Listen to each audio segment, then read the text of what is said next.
बाहेरच्या कंट्रीजमध्ये हजबंड आणि वाईफचा जर भांडण झाला अच्छा ते ती थोडो टाइम सर भांडतात, त्याच्यानंतर ती गप ठीक आहे. राहतात. हजबंड आपलं बॅग घेऊन जाते ऑफिसला आणि वाईफ जी असते ती घरात पोरांसोबत ती आपल्या कामात लागते. समझ गया. पण आमच्या सगळ्यांच्या इकडे जर भांडण झाला हजबंड आणि वाईफचा, ते गलती असून देत त्या हजबंडची किंवा गलती असून देत वाईफची, मार खातील पोरा.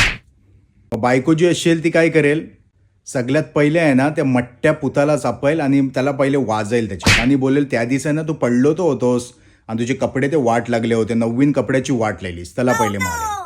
आणि त्याच्यानंतर बारको येईल.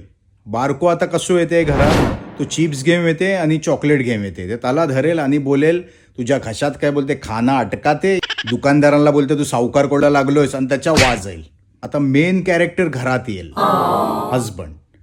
तो तिना बघलान घरात येताना ते ह्या काय माहिती आहे, ह्या किचनशी त्या तिकडेला असा फास्ट चालेल ना, असा वाटेल का माहिती की बुलेट ट्रेन आहे आणि 3 घंट्याचं काम आहे अर्ध्या घंट्यात सोपवून टाकेल.